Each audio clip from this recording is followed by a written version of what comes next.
যারা গরিব তাদের উদ্দেশ্যে আমি বলবো, গরিব এটা আপনার জন্য বড় নিয়ামত, কারণ আমার নবী গরিব ছিলেন। আমার নবী বলছেন, আমি যখন জান্নাতে যাব, সর্বপ্রথম আমি জান্নাতে যাব, আমি জান্নাতে যাওয়ার আগে কোন নবী রাসূল জান্নাতে প্রবেশ করতে পারবে না, আমার উম্মতের আগে কোন নবী রাসূলের উম্মত জান্নাতে যেতে পারবে না।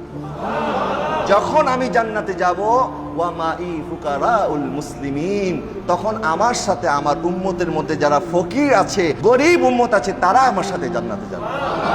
আমার নবী গরিব ছিলেন। মা আয়েশা সিদ্দিকা রাদিয়াল্লাহু তাআলা আনহা বলছেন, আমাদের ঘরে এমনও সময় গেছে 2 মাস হয়ে যায় আমাদের ঘরে চুলা জ্বলতো না। আমার নবী একবার এই কাত থেকে ওই কাত, এই কাত থেকে ওই কাত হচ্ছে, মা আয়েশা সিদ্দিকা রাদিয়াল্লাহু তাআলা আনহা বলছেন, ইয়া রাসূলুল্লাহ, আপনি কেন এমন করছেন, কেন এই কাত থেকে ওই কাত হচ্ছেন? তখন আমার নবী বলছেন, আয়েশা, আমার খুব ক্ষুধা পেয়েছে। আমার নবী যা গেলেন মসজিদ নববীতে, এক সাহাবী আসলেন, এসে বলতেছেন, ইয়া রাসূলুল্লাহ, আমি অনেক ক্ষুধার্ত।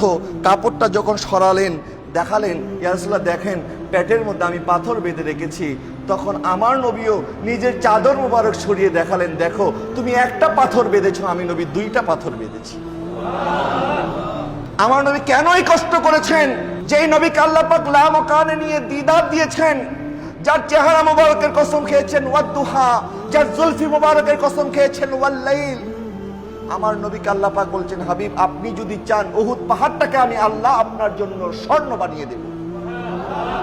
উহুদ পাহাড় 10 কিলোমিটার লম্বা, এই পাহাড়টা স্বর্ণ হয়ে যেত আমার নবী যদি চাইতেন।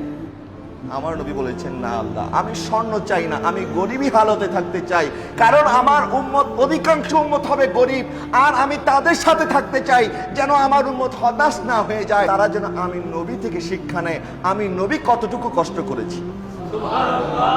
নবী সাল্লাল্লাহু আলাইহি ওয়াসাল্লাম হযরতে ফাতেমা জাহরা রাদিয়াল্লাহু তাআলা আনহাকে কত ভালোবাসতেন, ইমাম হাসান হোসেনকে কত ভালোবাসতেন। একবার আমার নবী সাল্লাল্লাহু আলাইহি ওয়াসাল্লাম গেলেন মা ফাতেমা জাহরাকে দেখার জন্য। উনি অসুস্থ হয়ে বিছানার মধ্যে পড়ে আছেন। আমার নবী বলছেন, ফাতেমা কি হয়েছে? বলে, হুজুর, আমি অনেক অসুস্থ, শুধু অসুস্থ নয়, আমি অনেক ক্ষুধার্ত। আমার নবী মা ফাতেমার জন্য কান্না শুরু করে দিলেন। বাবাও কাঁদছে, সন্তানও কাঁদছে। আমার নবী বলে, ফাতেমা, তুমি ক্ষুধার্ত, আমি নবীও 4 দিন যাবত ক্ষুধার্ত। ফাতেমা, তুমি কি এটাতে সন্তুষ্ট নও? আমার আল্লাহ তোমাকে জান্নাতের রমণীদের সর্দার বানিয়ে দেবে। মা ফাতেমা কখনো কোনো কষ্টে আমার নবীর কাছে সাহায্য চাইতেন না। একবার নবীজির কাছে কিছু হাদিয়া এসেছে। হাদিয়া আসার পরে হযরত মাওলা আলী শেরে খোদা রাদিয়াল্লাহু তাআলা ধৈর্যের পাহাড় ছিলেন, কিন্তু কতটুকু ক্ষুধার্ত ছিলেন, ধৈর্যের বাঁধ ভেঙে গেছে। তখন মা ফাতেমা জাহরাকে বলছে, ফাতেমা, তুমি যাও নবীর কাছে, নবীর কাছে কিছু হাদিয়া এসেছে, তুমি যাও নবীর কাছ থেকে কিছু চেয়ে আসো। ফাতেমা জাহরা যখন কাজ করছেন, আমার নবী বুঝে গেলেন যে ফাতেমা চলে এসেছে। বলেন, মা কেন এসেছো বলো? বলে, ইয়া রাসূলুল্লাহ, আমি এসেছি, শুনেছি আপনার কাছে নাকি কিছু হাদিয়া এসেছে, আপনি যদি সেখান থেকে আমাদের জন্য কিছু দিতেন, কারণ অনেক দিন হয়ে যায় আমাদের চুলার মধ্যে আগুন জ্বলে না। যেই মেয়ে কোনোদিন বাবার কাছে এমন শিকায়াত নিয়ে, এমন কষ্ট, এত দুর্ভোগ, এত দুর্যোগ, এত বালা মুসিবত সহ্য করেছে, কোনোদিন আমার নবীর কাছে আসে নাই, জীবনের প্রথমবারের মতো নবীজির কাছে এসেছেন সাহায্য চাওয়ার জন্য। আমার নবী বলছেন, ফাতেমা, আমি কি তোমাকে আমার কাছে যে 5টা ছাগল আছে, এই ছাগল দেব, নাকি তোমাকে 5টা দোয়া শিখিয়ে দেব? মা ফাতেমা জাহরা বুঝে গেলেন আমার পরীক্ষা শুরু হয়ে গেছে, আমার আব্বা জান আমার কাছ থেকে পরীক্ষা নিচ্ছে। তখন ফাতেমা জাহরা জান্নাতের রমণীদের সর্দারনি, তিনি বলছেন, আব্বা জান, আমার আপনার কাছ থেকে বকরি ছাগল লাগবে না, আপনি আমাকে দোয়া শিক্ষা দেন।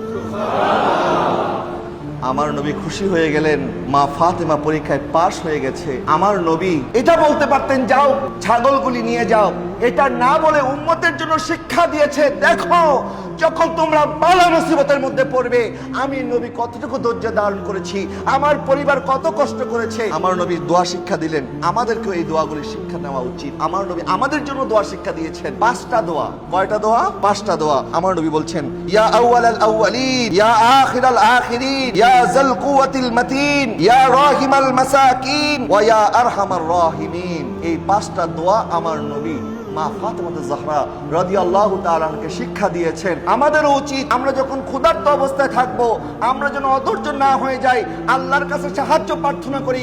আল্লাহ পাক গায়েবী থেকে আমাদের রিজিকের ব্যবস্থা করবেন ইনশাআল্লাহ। আরে হাজরিন, এই সময়ে আমাদের উচিত একজন আরেকজনকে সহযোগিতা করা, সবার জন্য দোয়া করা। যখন একজন আরেকজনের জন্য দোয়া করে তখন ফেরেশতারা তার জন্য দোয়া করতে থাকে।